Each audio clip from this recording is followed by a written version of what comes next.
everyone, and welcome to Basic Image Smoothing and Sharpening lecture. My name is Olivier RUKUNDO. I am project researcher at the University of Eastern Finland. Today I want to talk about the implementation of the well-known smoothing or low-pass filters and sharpening or high-pass filters. And later I will present examples of images smoothed and sharpened by ideal, Butterworth and Gaussian filters. Before I start, I would like to remind that in general, image smoothing operations improve the visual appearance of an image, for example, by reducing aliasing artifacts. Image sharpening operations highlight the fine details of an image. Also, I would like to remind that image processing and analysis filters can be implemented in spatial and frequency domain. And here, the domain of interest is the frequency domain. To implement low and high pass frequency domain filters for image smoothing and sharpening purposes, let's start with the ideal low pass filter, which is the simplest approach and which has this transfer function. And here this d sub 0 is a non-negative number or simply a positive threshold that determines if u comma v is high or if it is low. And here this d of u comma v is the distance from the point u comma v to the center of the filter. Here I am explaining this in brief, not going into all the details. So here the ideal low pass filter is defined to be 1 when this d of u comma v is less or equal to this threshold, d sub 0, and 0 otherwise. Also the locus of point for which d of u comma v is equal to the threshold, d sub 0, is a circle. And here it's important to note that the filter or transfer function multiplies the Fourier transform of an input image, and in previous lecture it was represented by f of u comma v, and in this way the ideal filter cuts off. So this cutting off means multiplying by 0 all components of the Fourier transform outside the circle, and it keeps or simply multiplies by 1 all components constituting the circle. So next is the Butterworth low pass filter of order n with a cutoff frequency at distance d sub 0 from the origin, and it uses this transfer function. And here it's important to note that unlike the ideal low pass filter, the Butterworth transfer function doesn't have a sharp discontinuity at d sub 0. And again, here I am as brief as possible, but later I'll give the title of the book of interest where more details can be found. So finally, we have the Gaussian low pass filter, and its transfer function is given by this iteration, and this is the standard deviation. And when this standard deviation is equal to the threshold, d sub 0, we obtain the expression in terms of cutoff parameter d sub 0. And for more details, please see this book, Digital Image Processing Using MATLAB.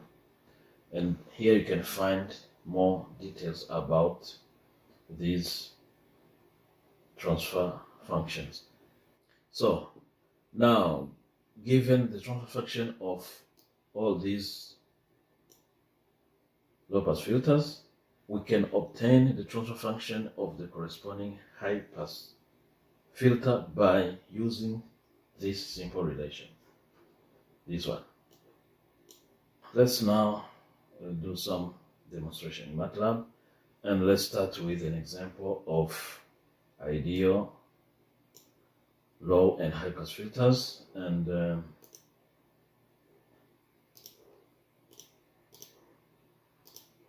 And here we have an input CD image, this one, and after applying the ideal low pass filter, to this image, we get this blurred or smooth version of input image. And here we have the output with sharpened edges or other sharp intensity transitions in the input image. And as can be seen here in this example here, in this example of high-pass filter here, so this output image has lost most of the background tonality present in the input image.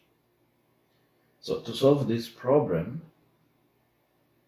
we can add an offset to a high-pass filter, and here it's important to note that when an offset is combined with multiplying the filter by a constant greater than 1, the approach is called high-frequency emphasis filtering, because the constant multiplier highlights high frequencies.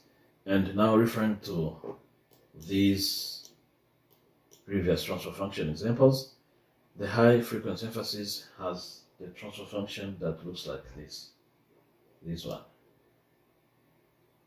And this one here is an offset, and this is a multiplier, and this is the transfer function of a high-pass filter.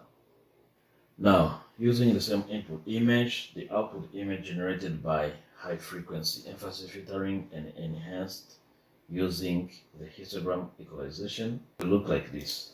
And here, the spatial domain processing was used to complement frequency domain filtering. And it's important here to note that the result obtained using a combination of high-frequency emphasis and histogram equalization is superior to the results that would be obtained by using either method alone.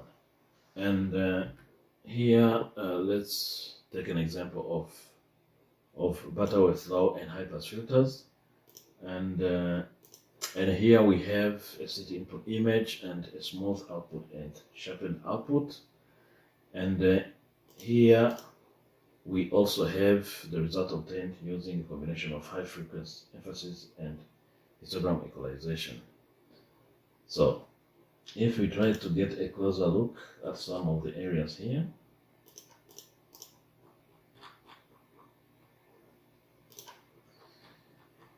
you can see that with this image, the edges,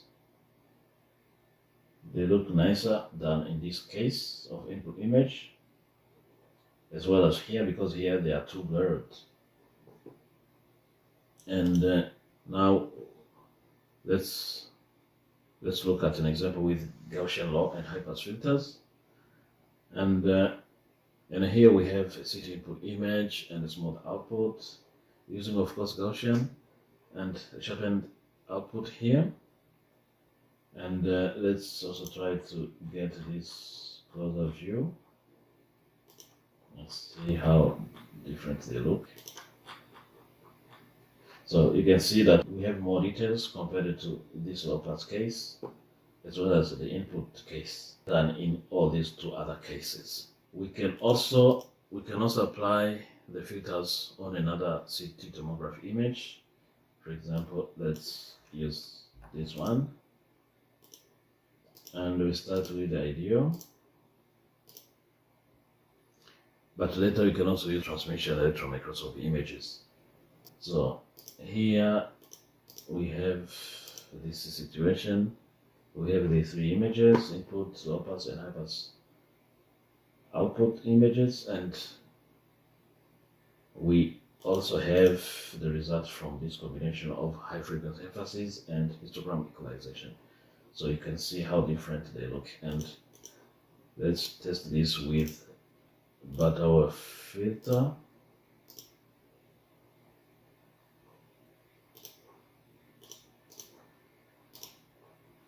And we also have the three images here: input, low-pass output, and high-pass output, and the result from the combination of high frequency emphasis and histogram equalization. And let's look at the Gaussian case.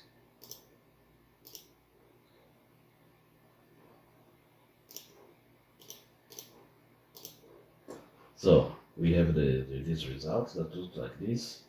And here we have also the output from the combination of high frequency emphasis and histogram equalization. And let's use another image. Again, we start with the IDEO. And this image here we're going to use is the transmission electron microscopy image, and we can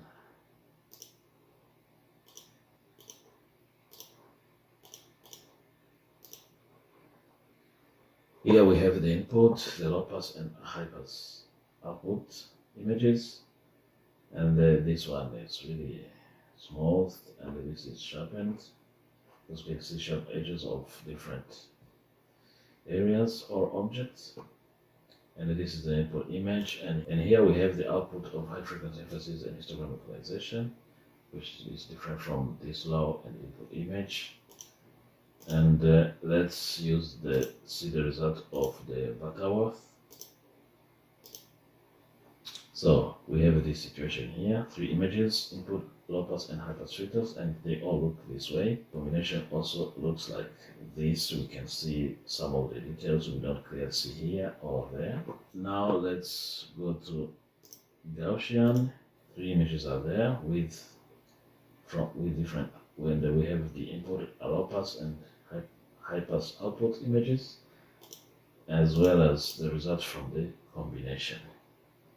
And let's use another image, starting with the IDEO. So here we have something that looks like this: input, low pass output and high pass output, and some of the objects are visible here, but maybe not very clear here and there.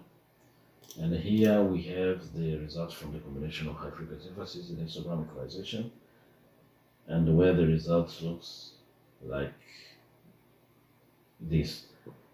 And let's now move to the Butterworth low and high pass filters, and